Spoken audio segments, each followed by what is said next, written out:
am really excited to have everybody here tonight as we kick off this semi-quincentennial year across the country, and a series of programs that we're doing here at the library celebrating the semi-quincentennial, or at least observing it. I don't talk about if we're celebrating or not. We're going to observe it. This is actually the first of 4 programs that we're doing with our Reading the Revolution Adults Winter Reading Challenge. So if you are a reader and you want to get into some history books, we have plenty of books that are on a great list that's organized by the State Center for the Book. And you can track your reading and keep yourself on your reading goals that way. Or you can just come to these wonderful programs and learn from wonderful people like Dr. David Weed here. I know of the Sowams Heritage Area because they actually meet here in the library quite a bit. So you may have joined in or seen them meeting here without even realizing that it's the same group. But the Sowams Heritage Area is dedicated to instilling a sense of stewardship and deep appreciation for the historical, cultural, and natural significance of the Sowams region. And that's their official spiel. I think I got it from their website. I will tell you that I have come to know them really by their work as you go to different landmark places across town, including right at the Newman Cemetery, where they were very much a part of installing a plaque there, which really tells us something about the history that we are walking along and driving by all the time here. So I am really impressed by their commitment to acknowledging the indigenous peoples that were here before we could talk about any sort of Revolutionary War, the beginnings of the U.S. And he is here to tell us really about the King Philip's War, which is 100 years before even the semi-quincentennial, right? So as they celebrate their 350th anniversary, we are very privileged to be able to have Dr. David Weed here to give us that information. So I'm going to hand it over to your very capable hands. Thank you very much. I mentioned Sowams, S-O-W-A-M-S. It's not a name that you're that familiar with, but hopefully you will become more familiar. That was the home of the Massasoit Usamiquan. This picture of his statue at Plymouth is on the brochure at the back if you didn't get one. But Usamiquan was the leader of not just the Pokanoket tribe in Bristol, Warren, and Barrington, but also the head tribal chief of over 60 tribes and bands throughout southeastern Massachusetts.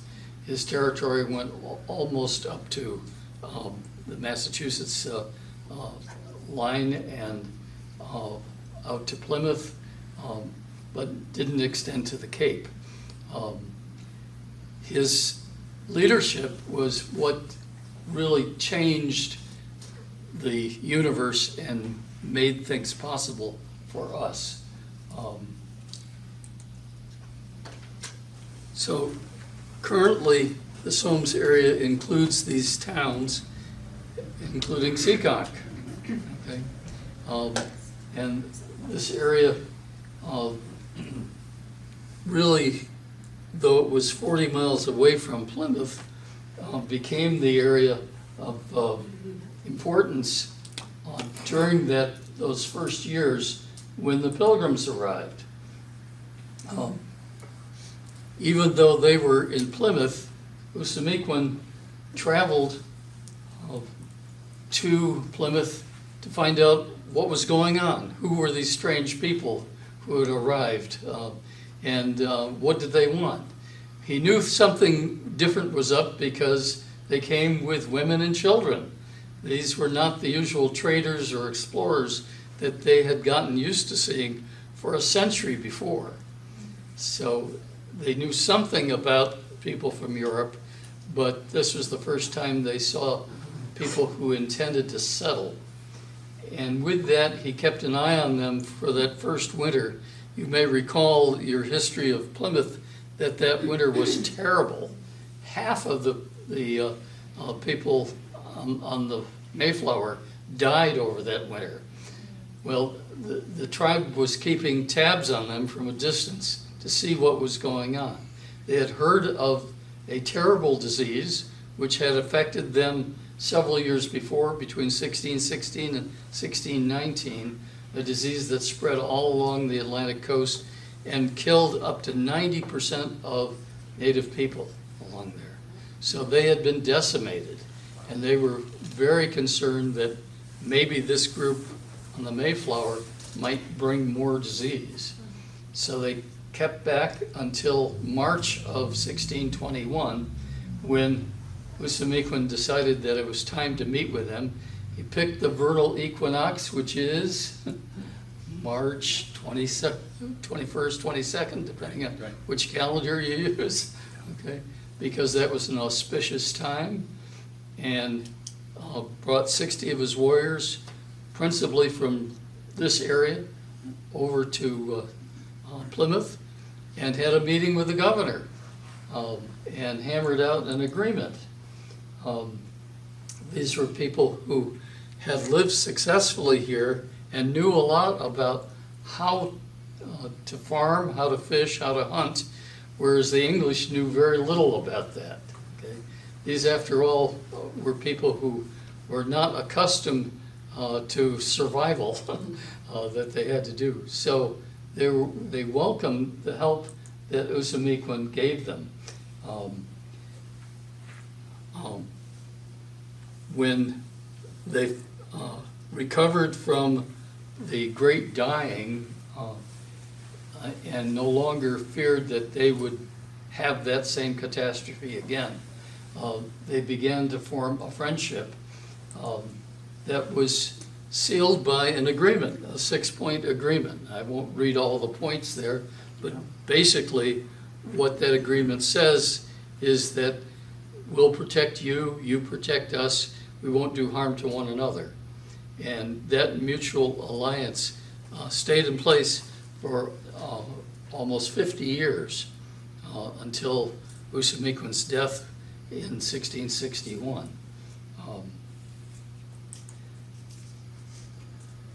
The relationship was between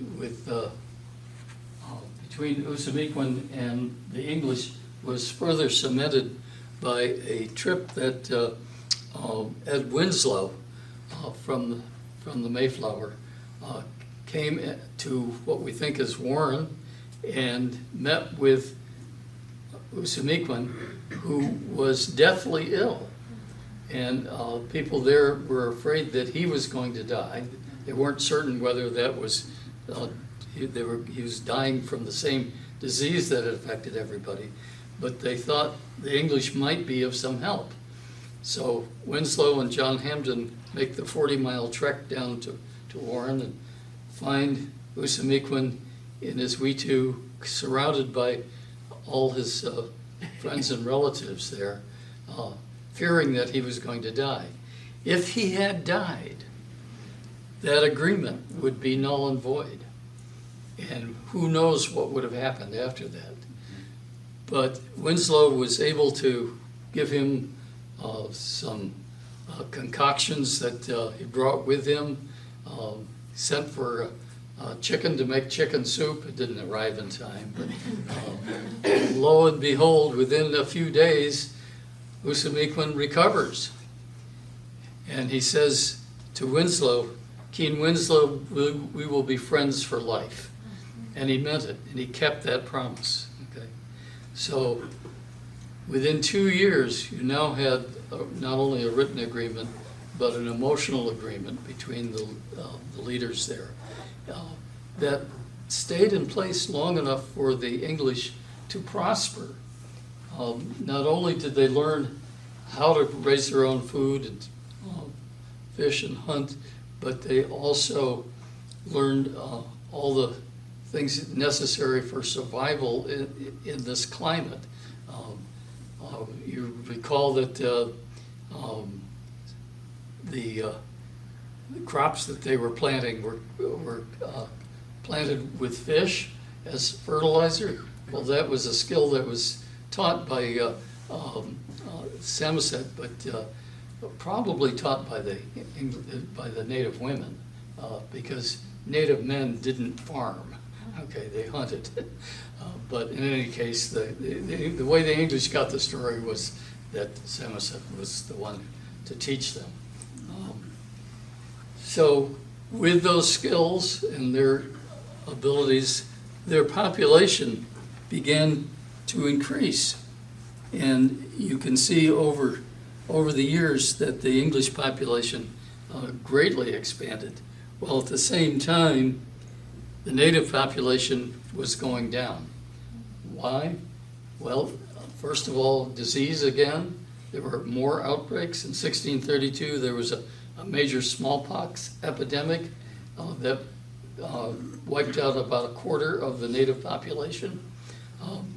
The pressure from colonization, the loss of their land, the inability for them to hunt, all of these things began really to suppress the population growth, and the native population was diminishing.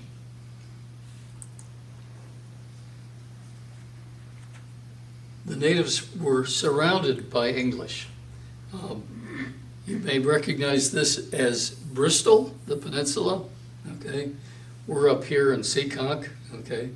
But over in Providence, up on the Runnins River in Rehoboth, in Swansea, or now Barrington, also in Swansea and in Warren, all the yellow areas are settlements.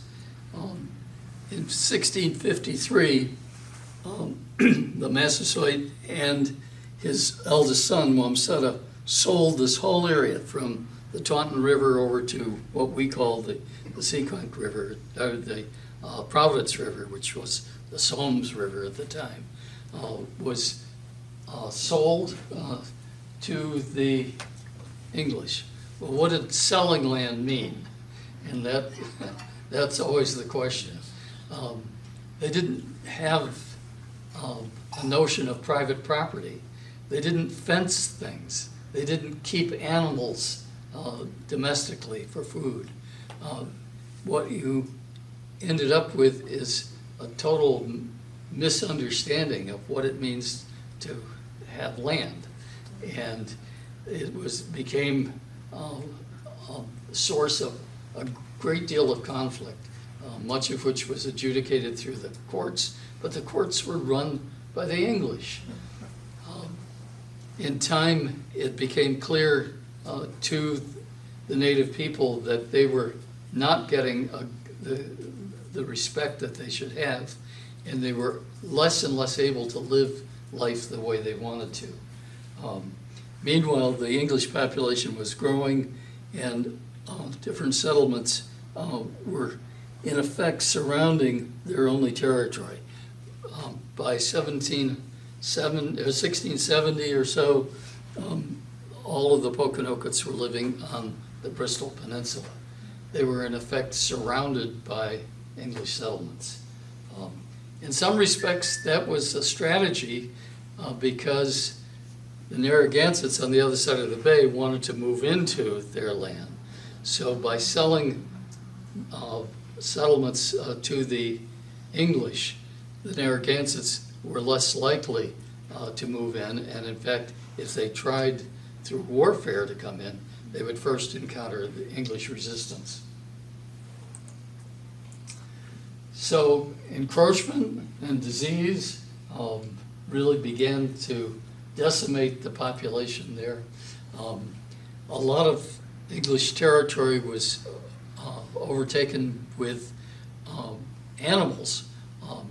The English did not want to fence their animals in, so they would let their cows and pigs wander. And of course, they would find native cornfields. One cow can destroy an acre of corn in a day, okay? So things were not going well. And the native people complained, went to court, said, you know, we don't want to fence our land. It's too big. We want you to fence your animals in and keep them. But those agreements were broken over and over again.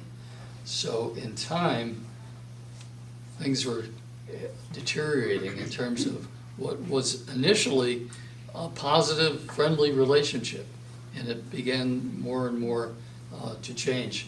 Also, you have people who remember that first agreement from 1621. Now, 40 years later, a whole generation has come up, and the people who had experienced that first positive relationship had passed. So you have a whole new generation of Native people who had only grown up with the English around, and a whole population of English people who had grown up not knowing about that first agreement. And by the time Massachusetts became populated with the English migration, the Great Migration that started in 1630, 10,000 people came over in one summer to occupy the Boston area. They did not have an agreement with the Massasoit. All they knew is that there was land that was vacated, and to them, to the English, vacant land meant you don't own it. You were not taking care of it. So they would move in further and further and further. And as each generation came up, you don't take your farm and divide it in two. You look for new land. And so as every one of those farms began to expand, you ended up with a whole different situation with about 50,000 English people occupying all this territory, and only a few people left among the tribes who even remembered what it was like when the English first arrived. There were other attempts at conversion. Yeah. The animals, the English brought them, Yes. because they weren't here, right? No, the only domesticated animal that the natives had were dogs, and they weren't kept as pets. They were used in hunting. So when you think about it, a native person did not see the sense of capturing an animal, feeding it, and slaughtering it when the forest is full of animals. Okay, you just hunt and take what you need.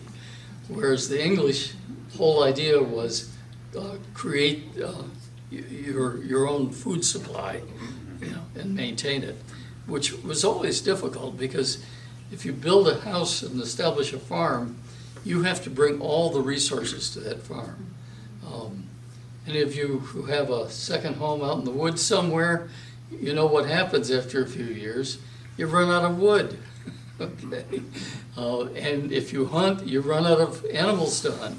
So it didn't make sense to the native people what the English were trying to do by bringing everything in, as opposed to doing what they did, which was when you deplete an area after 2 or 3 years, you move to another area, and not having permanent structures like houses and barns. That was not hard to do. That system was in place for at least 10,000 years and quite successful, and had little impact on the natural resources. Now, most of you are European, and I believe, how are we doing on that? Are we doing a good job of conserving our resources? The jury is out. In addition to farm encroachment, you also had, if you will, spiritual encroachment, starting in 1650, when particularly the Puritans from Mass Bay decided that they were going to convert native people. And conversion didn't mean just having them change their belief. It meant having them change what they wore, what they ate, where they lived, and how they conducted themselves.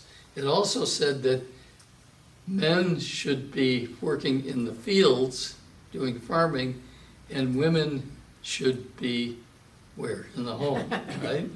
Okay. And that's not the native system. So it was a complete change that people had to adapt to. Now, some people decided that they would convert to Christianity. It seemed like a good strategy for survival, but they had to move to one of 14 towns called praying towns. Yeah. And you'll find out in a few minutes what happened to them during the King Philip War. So, in 1663, the oldest son of Usamequin, who had taken over leadership of the tribe, named Wamsutta, later renamed Alexander, was called to Plymouth. They wanted to know what was going on and whether there was an uprising that was being planned.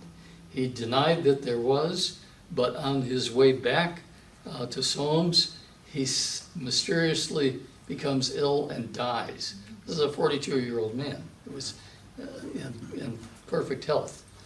Well, at that point, his younger brother, who had not been prepared to be the leader of the tribe, had to take over, and he never trusted the English again. His name was Metacom, and then asked to be renamed Philip, King Philip, to be on an equal level with the King of England. So following Wamsutta's death, there was an uneasy tension growing between the tribe and the English. There were further ruptures in 1671. Philip was called to Taunton to answer whether he was plotting war, and he was asked to turn in their guns. Remember, the native people had acquired guns actually before the pilgrims arrived, but over this period of time, they were using guns more and more and became excellent marksmen because they used their guns to hunt. So the English knew that the potential for warfare was right there because the native people were well equipped. They did turn in their guns, and he denied that they had anything to do in planning a war. But he eventually had to go back to his tribe members and say, we've got to do something, and actually was plotting war. So he exposed when his conspiracy was exposed, he wasn't ready for warfare. In fact, though his warriors were saying over and over again, we can't stand what's going on. We need to drive these English back to where they came from. So it wasn't until a praying Indian named John Sassamon, who was trying to convert Philip, had gone to Plymouth and said that there were secret plans to start a war. When he returned from Plymouth, his body was found under the ice, and 3 native men were accused of his murder. The English held a trial, though they weren't supposed to. Remember that original agreement from 1621 was you take care of your folks and we'll take care of ours. The native people were incensed that the English took over that trial, tried and convicted 3 native men and hung them in June of 1675. That became the precipitating event for 2 weeks later,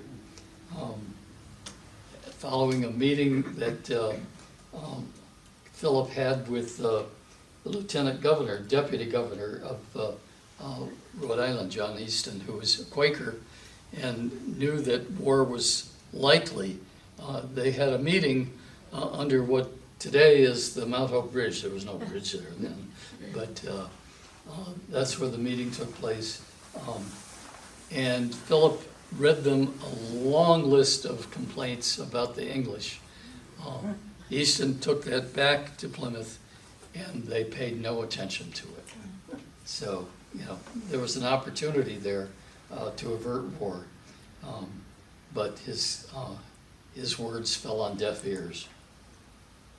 So on June 19th, a group of Pokanoket warriors entered Job Winslow's farm. I don't know if any of you have been to Warren and know where the Kickamuit Middle School is, okay? But right across the street, what's now the Waterview condos, was Job Winslow's farm on the east bank of the Kickamuit River. And there, the warriors rifled the farm, didn't harm anyone, but later 2 of their cows were found dead. Then the next day, 8 warriors looted various homes and set 2 of them on fire. Well, then the colonists who were living there at the time were beginning to think maybe this is when war is going to break out. So what did they do? What do you do if you're good English separatists and you're about to have trouble? You go to church, okay? And there you pray. And why? Because if there was something bad that was going to happen, it was because you did something wrong, okay? And you want to ask God for forgiveness, okay? Well, while they're in their meeting house praying, Native warriors gathered around outside, and as they left the meeting, 2 of the colonists were shot and killed. How do we know that? Because we've just done a dig there. If you've been to Knockham Hill, how many people know where Fortown Farm is? Okay, good, okay. If you follow George Street around and back out, you go by a big triangular monument there. Well, just to the east of there, a group of archaeologists has been doing a dig. What do you suppose they were looking for? They're looking for the church, right? The Baptist church is what we. Looking for evidence of the talking meeting about. house, right? Yeah. Maybe evidence of some of the other colonial houses that were around there. And more in particular, they were looking for evidence of a battle, okay? And guess what they found? Yeah, they found shot, okay? Not a lot of it. I think in the previous slide, I think in this picture, you can see a few pieces. And this particular piece that was from what was called a murder gun. It's a small cannon, if you will, okay, that the English had, and that they used at the meeting house because meeting houses were fortifications, okay? And there was at least 1 shot that was fired from that, and they could tell from the evidence that it was from, had been discharged there. So, and this was just discovered, pardon me, just discovered about a year ago.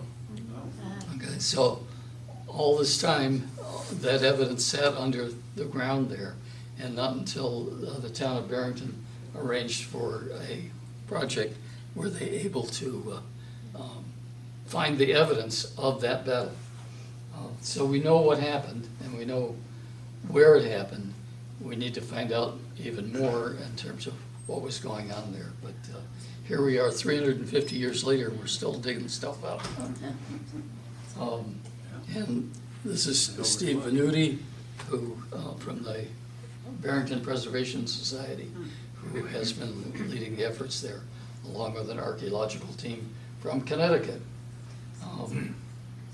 And if you look on the Sowams Early History website for that page, you'll find a link to a full report. It's about over 100 pages long. I won't go into all the detail on that. So the war had broken out. Philip did not plan to have a war start in June. Why do you not want to start a war in June? Feed the planting time. Right, yeah, the corn's only this high, yeah. You're not gonna have any food. So it made no sense that he had planned it. He was working on plans. He had a concept of a plan, but he did not intend it to In happen. what year was this? June of 1675. 16. Yeah.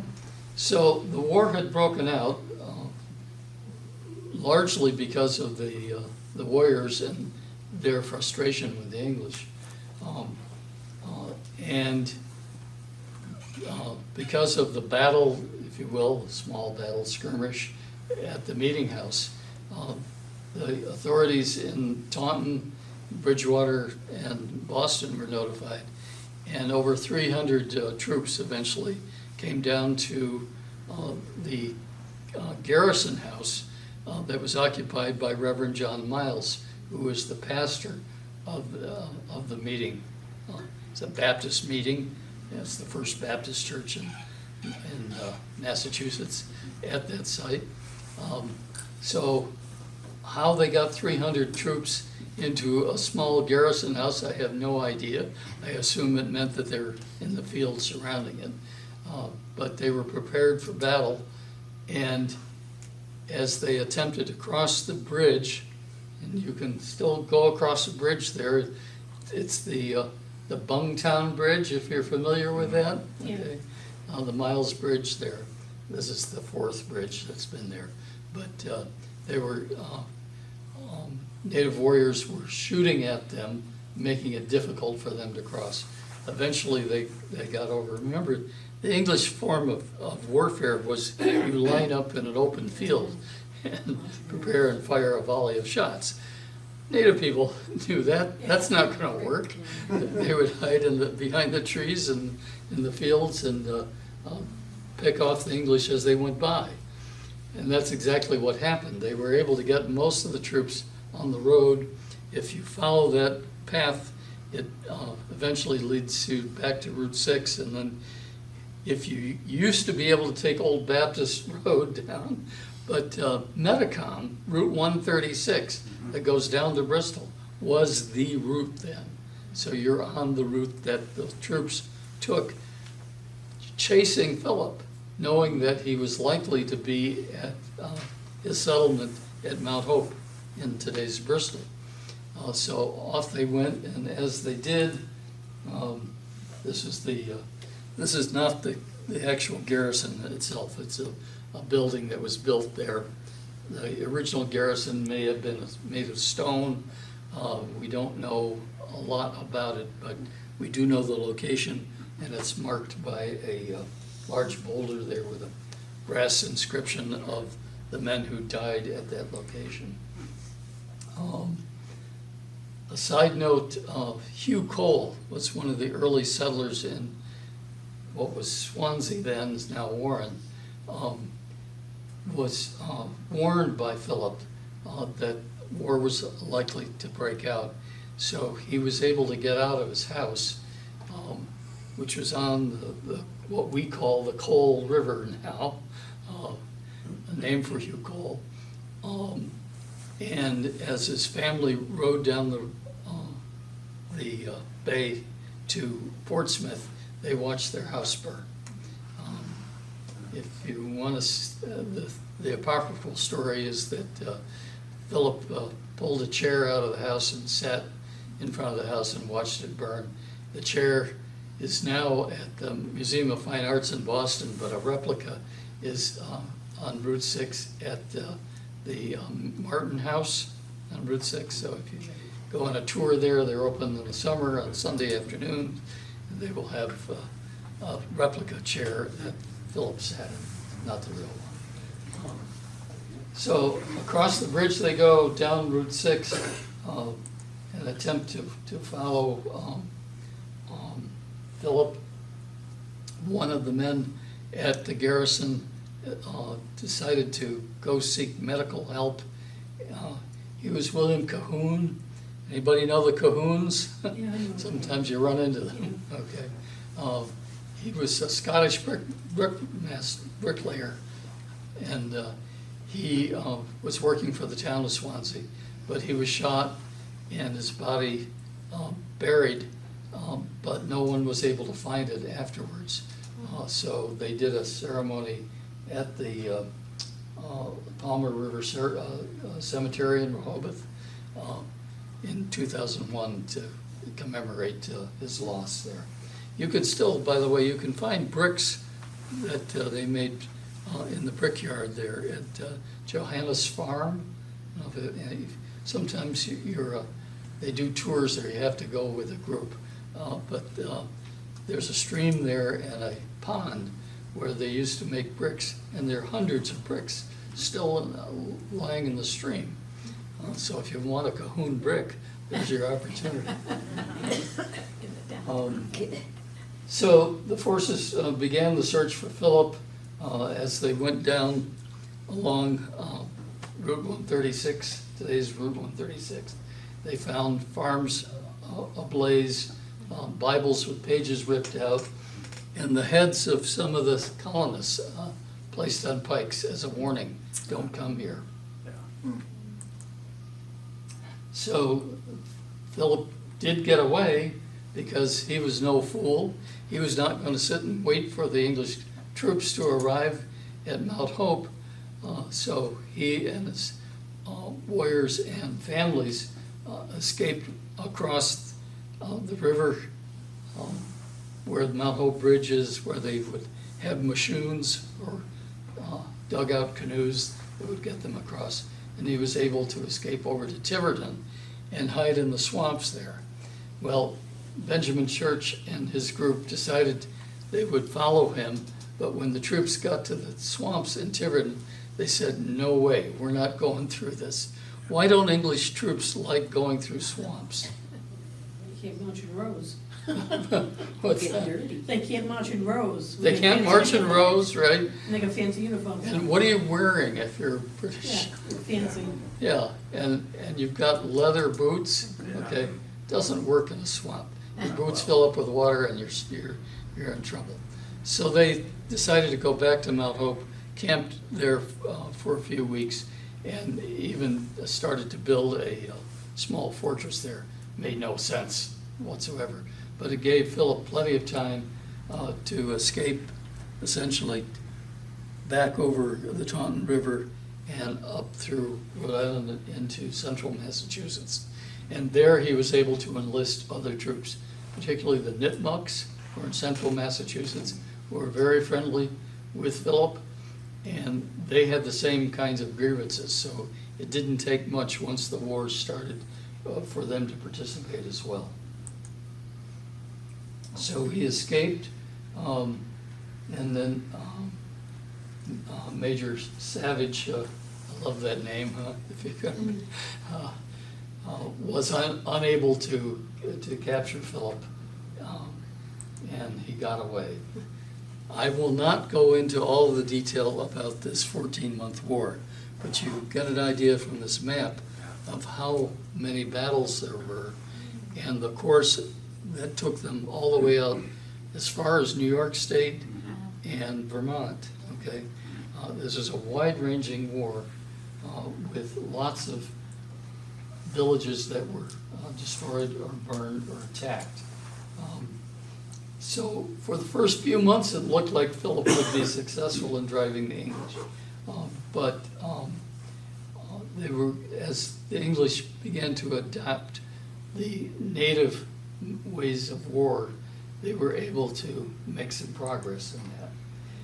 Here's another map. I don't know if you can see it in the back, but you get some idea just how much central Massachusetts was involved in this war. And this is the list of towns that were attacked. Okay? This was major warfare, and this was done in skirmishes, so people had no idea when they were going to be attacked, and their houses would be burned, they would be shot, and the fears just spread completely across the whole colony. Some of the well-known battles include the Battle of Bloody Brook in September. This was an ambush where a whole group of English soldiers were stopped at a, if you go up to South Deerfield, there's a marker there where the troops were attacked by over 700 natives. Okay, well, they stopped there to pick grapes. Okay, so translation, don't ever stop. Okay. And the English troops were buried in a mass grave, and there's a marker there today. That was in September. Another major event was in December. Now, cold December with lots of snow, when the English decided that they would gather their troops together and you have over 1,000 troops available to attack, of all people, the Narragansetts. The Narragansetts had been neutral in the war, but the English learned that they were sheltering women and children from other tribes. So they would not give them up, and the English decided, well, we'll show them, and attack them on December 19th at a palisaded fortress that they had built in the middle of this large swamp. Has anybody been down there to take a look? Yeah. Okay. That's not the right location, we know. Okay. They're still trying to figure out exactly where it was, but there's a marker there, and you get some idea of how remote that area was. The idea was you build a fortress in the middle of a swamp, nobody could get to you because of the water. Well, this was December, and it was very cold. What happens? The water freezes, and the British troops, English troops could walk across the ice and attack the fort. They not only attacked it, but they burned it, along with an estimated 600 men, women, and children. Okay, an event that was so awful that the Narragansetts were completely shocked, and many of the English troops were shocked as well. This was not the way you conduct war, and it brought the Narragansetts into the war. They knew that if this is the way the British are going to fight, we're going to fight back. And one of the stories was the captivity of Mary Rawlinson, who was captured by Philip and taken for several weeks through the forest and what have you. Though she writes from obviously a pilgrim perspective on it, and she didn't agree with the native beliefs, but she found that they did not harm her, and eventually let her go as part of a what do you call it, reward? Ransom. Yeah. So that story was published and circulated in England shortly after the war, and became very, very well known. The English, by the way, all through this were reading about this war as it was happening. They didn't have television or the internet, but and it took 60 days to get across. By the spring of '76, things are winding down. Philip had lost a lot of his warriors, had lost a number of battles, and were running out of food and ammunition. And it wasn't long before he knew that things were not going well, and retreated back to his home at Mount Hope. Benjamin Church and his men followed him there, were tipped off that he was there, discovered him in what was called the Miry Swamp, and one of Church's men fired, but the gun misfired. So a native man who was working with Philip, with the Church, shot and killed Philip. And have you been at the spot where he was killed? Yes. And I'll explain a little bit later how you can get there, but that essentially ended the war. The final episode was a few weeks later. They captured Chief Anawan, Philip's major war chief at Anawan Rock. That's in Rehoboth, not far from here. You all been there? We got some King Philip War adherents here. That location also is probably not the real rock. We think that the real rock is private property across the road, a little further down, but it doesn't really matter. Okay. It's a large rock, and you can go there. That's right. And you can understand how Church was able to attack and surprise attack the native people who were in the swampland just below the rock. I take people there all the time. So overall, it was a disastrous war, especially for the native people, but also for the colonists as well. For each colonist killed, 3 or more native people died, if not from bullets, but then from starvation, disease, and exposure. Yeah. Of some 90 Puritan towns, 52 had been attacked and 13 leveled. At least 600 colonial men and as many as 2,000 women and children were killed and 12,000 homes destroyed, together with 8,000 cattle. So Yeah. get some understanding of what was at issue there. How many Native Americans do they think were killed in that war? We have no clear idea because nobody was counting. But it says for each colonist killed, 3 or more Native Americans died. Yeah, so 3 times the 600 colonists, okay, but I've seen estimates as high as 5,000. You also have to count not only those who were killed in battle, and if you killed a native person in battle, you weren't responsible for collecting them and burying them, okay, so how would you know how many? But following the war, thousands were taken into slavery, okay, and shipped to Barbados, okay, to work there. And if you think, well, that's better than being killed, there were native men who killed themselves rather than go there because the conditions were awful. Anybody ever work in a sugarcane field? Average life expectancy is 3 years.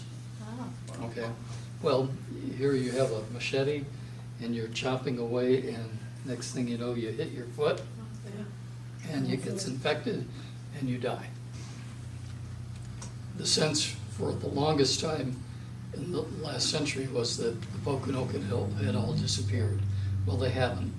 And they kept their story within their families, and they're now emerging as a tribe. So, in conclusion then, the horrors of the war had no parallel in history, though it only lasted 14 months. All these towns were destroyed, families were left homeless, and every 11th soldier had been killed in the war. The highest per capita death rate of any war in North America. And yet, we don't teach anybody about it, right? To get to the connection between the King Philip War and the Revolutionary War, you have to look at a couple of factors here. The war was fought by the colonists without any direct military support from England. Okay, think of that, all right? That really enforced the idea that colonists could fight their own battles, could organize their own militias, okay, and could fight against anybody who disagreed with them, okay, including the King of England. Okay? So even though they were still technically British citizens, they had fought a war without any aid and used the strength of their own families. This only gave them the idea that such a large-scale military action was possible, and the tactics that Benjamin Church developed helped America claim its independence from Great Britain. They were no longer fighting like the British. And the tactics that were used to this day have been incorporated into the U.S. Army Rangers. So Benjamin Church started the U.S. militia, if you will, the National Guard. Okay, all came from that period of time.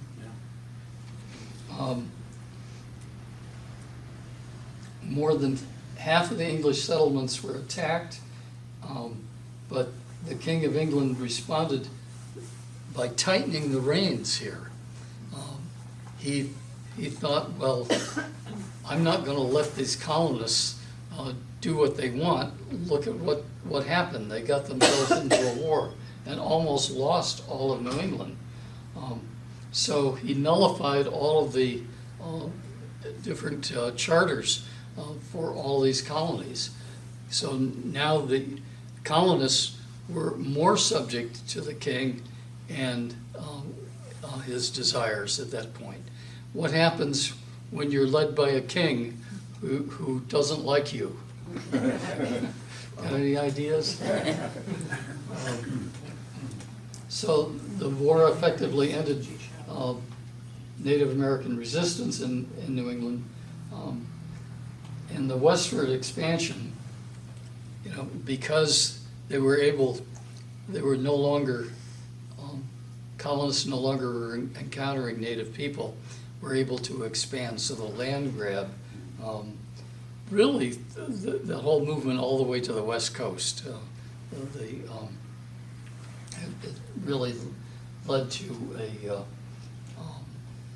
change in thinking about whose property was this land, okay?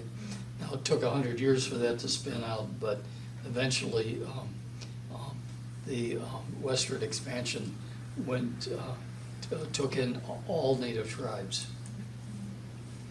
So you remember at the Boston Tea Party, how were they dressed? Natives. Why? Sure. Okay. Why would they do that? Shift the blame. Yeah. Well, partly it's a disguise. Yeah. Disguise, Okay, right. so you can't be captured, but it was a way of declaring themselves as something other than British subjects and asserting a distinctly American identity. Okay, if you think about that. Okay, what's more American than a native person?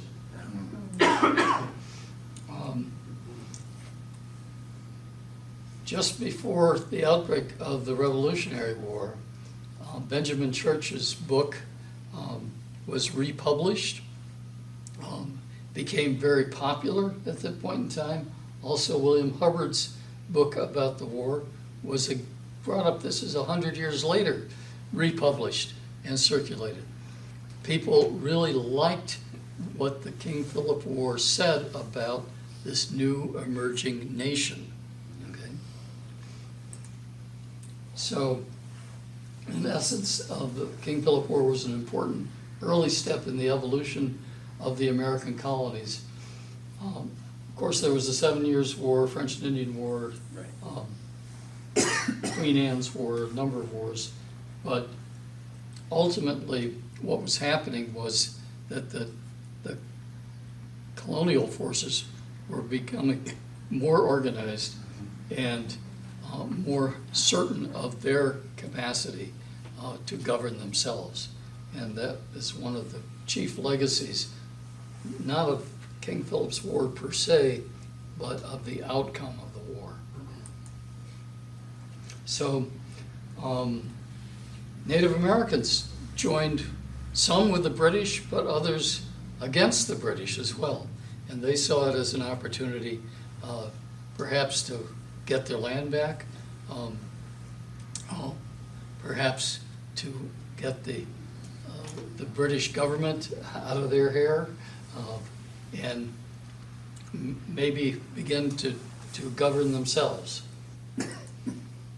And so Indians from the Christian communities in particular, remember the praying Indian communities? They thought of military service as something that everyone owed to their community. So there was a long tradition of that. That tradition continues to this day. How many of the military pieces of equipment have native names to them? Okay. Comanche, yeah. Helicopters, right? And you will find a higher proportion of native men serving in the military than any other group. Okay. It's because of their long-standing tradition. So one of the first diplomatic delegations to greet George Washington in Boston in 1775 was made up of a dozen or more native leaders, pledging their support to the American cause. So that's how you get from King Philip's War, the American Revolution. Maybe not a direct link, but strong influence that made its way through there. Okay? Let's have some discussions. I know you folks have all kinds of things that you might want to share. Yeah. I have a question. Were there any battles in the areas here around Seekonk? Undoubtedly, but known, no. Philip essentially went up, the first battle was Napastack up in Smithfield, and then into central Massachusetts. These were not huge battles with hundreds of people. These were small skirmishes and things of that sort. Because we've heard, we're in one of the oldest homes in town, and at one point, many years ago, someone said across the fields, the barn from our particular house had burned down in the King Philip War. I have no way of verifying, but right. didn't know Not if at that's all something you knew. unlikely, yeah. As far as I know, and I read it in the Black Goose, the area was raided, but there was no pitched battle. Down by Oak Hill Farm in South Seekonk, where Wheaton Street meets County or Old Providence Road, there was Blockhouse number 2. And after pillaging Swansea, the tribal warriors come through, and all of the townspeople, which is a very small number at that time, take shelter at Blockhouse number 2, and only one man, Robert Beers, dies. Because he went to his own home, where the Bible would be his armor, and they put a rifle through his window and shot him sitting in his chair. Well, that's the kind of thing that was going on all over, yeah. It's a rumor among that King Philip was pretty friendly with the people in Seekonk. And he was known to come into Seekonk to sit down and have a couple of drinks with boys at the tavern, but that he had warned us that he was coming. And then he went over toward Pawtucket in that area. Yeah. Maybe no written evidence, but Yeah. stories have to begin somehow. Yeah. One of my ancestors, Reverend Keith from Bridgewater, saved King Philip's son and wife from execution. Right. That was very important because the English didn't know what they should do following the war. They obviously killed Philip, but what to do with his wife and son. So they were put into slavery, Yeah. sent to Barbados, and Meton, his son, we believe, had children who then migrated back to Connecticut, one of whom served under George Washington as his bodyguard, Simeon Simon. Now, here's a Poconoket native who's directly related to Philip, who's serving George Washington. The story was that George saw two men wrestling and liked Simeon, who was the stronger of the two, and asked him if he would serve as his personal bodyguard. Okay, but could Simeon tell George Washington that he was Poconoket and related to Philip? No, he could be shot. So he kept his mouth shut. But if you all remember the painting of Washington crossing the Delaware in the winter, the ice and the water and all that, men rowing the flag, look at the last figure in the boat, at the stern of the boat, and you will see native, I guess, regalia on one side of him. So it's presumed that that was Simeon, who was protecting Washington, because he stayed with him 24/7, yeah. I believe you said King Philip was friends with Mr. Cole and warned him of impending war. How did his chair and now replica end up at the Martin House? Was Cole related to Martin, or there's no connection? I don't know that there's any particular connection. At some points, somebody in Swansea had the chair, but the chair went to the Museum of Fine Arts, and they didn't want to give it up, so they had a replica constructed. That's the best I can tell you. But anybody else know anything more about that? We can ask the folks at Martin House what the story is. Yeah. So did they burn a lot of, because I had thought they'd burn a lot of houses in Swansea in this area, Rehoboth. Oh, all of, every house. That's what, you will not find a house from prior to 1675. There, Just a couple maybe. not even a couple, I've been looking. Well, there's an old stone house in Rehoboth that I thought was supposed to be quite old. Maybe the foundation. No, what's that? Maybe the foundation. Yeah, foundation. Their foundations over in Rumford, I'm sorry, not far from the Newman Church, where the foundation was where a house was burned and a new house built. But no, everything was burned. That's why some of the evidence for all of this warfare is not easily found. You can't, people can't say, oh, look, that was a house during King Philip's War. No, they don't exist. By my count, there are 13 houses prior to 1700 still in this Sowams Heritage Area. And they're all on the website there. Other comments, questions? I just want to bolster a suggestion you made in this. At the end, you put up Jill Lepore's book, Yes. The Name of War, King Philip's War and the Making of the American Identity. And since we're in the library, I figured I would echo that Sure. was one of the most impactful books. It's the first I've ever book about read, the war I let ever alone read, the fact and that it comes- started me on this, yeah.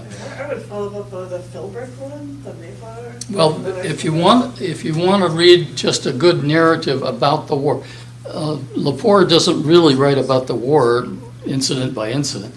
She talks about all the way the war was interpreted over and over down through history. Okay, and it's a great analysis. But the Philbrick book, Mayflower, and it's not about the Mayflower. It's largely about the King Philip War right here. And it's a good one, great read, and he does a good job of telling the story. If you really want to get into all the details, Eric Schultz and Mike Tubius have a book called The King Philip War, and it's about 400 pages, and it's like an encyclopedia. They went to every site, and it's the kind of thing that you can keep in your car and drive around and go visit all these places. And so, it's obvious that there's a lot left over about this war. It's all over the place, but no one guides you there, no one takes you there. You can't find a map of all those. You have to do your own research, and if you do that, you're rewarded by finding these places. And when I started out, I think I told you the story about the Massasoit Osamequin being reburied behind my house. The reason he was reburied was because he had been dug up in 1913 by Charles Carr, who was the Warren George Hale Library director, and he was an amateur archaeologist. And he got tired of people coming up to him and saying, "Oh, I found these bones over in Burrs Hill. I found this pot," and, the people just digging things up and taking them home. So he got permission from the railroad and exhumed 42 grave sites there. If you go to Burrs Hill, it's the upper portion of Burrs Hill, that whole area there. He kept a notebook. It's at Cornell University Library. I've been there. I have copies of it if you want to look at it, but you can't figure out exactly where. He has little pencil marks and, 23 feet from the oak tree. Well, which oak tree? So, but it was clear that all of the graves that could be found at that time were, the items were removed and taken to museums. He has one at the George Hill Library, but some went to the Hay Museum in New York, and a lot to Heffenreffer in Bristol. So, in 1990, we passed a federal law that says you can't take Native American grave items and keep them. Okay, it's illegal. So the tribes from Mashpee and Aquinnah got together and wrote letters, because they were federally recognized, wrote letters to these museums and said, "You got to give the stuff back." It took them 20 years. They finally got everything back. My wife was the town librarian there for a while, and she and I packed up the stuff that they had, so I know exactly what that was like. But it took years, and they finally got everything together and then held this ceremony in May of 2017. That's the first I had heard about any of this, and they set up a big tent in Burrs Hill Park, invited several hundred Native people, but not the Pokanokets. I'll tell you more about that in a minute. And had the town dig a hole for a vault, a concrete vault, and in a private ceremony, they returned over 600 items that had been taken from the gravesite back. They're there now, underground, beneath a large stone monument, and that's where they should stay forever. Okay, yeah, but that's an example of what happens to the grave items in that sense. We've learned a lot about them. There's a whole book about all the items from Burrs Hill. It was published in 1980 by Susan Gibson, and she has photographs and descriptions of hundreds of items there. Many of those 600 items were small beads and things of that sort, but there was a lot that was Dutch and English pottery. Why would you find Dutch and English pottery in a native gravesite? Trade with the Indians. Pardon me? They Trade traded, with the yeah. Indians. What, you put items in a grave to take with you to the next life. Okay, so these are people's most prized possessions, things that are most important to them. Well, they just happen to be things that they traded for, and there were stone tools and other kinds of things, and a lot of wampum that was also buried with them. But it's a way that we learned a lot about the culture from the items that were taken. Unless there are other questions, I think we're done. Yeah? The native Indians, they got a raw deal. Well, yeah. It could have been different, right? Well, thank you very much. Thank you so much, David. Thank you.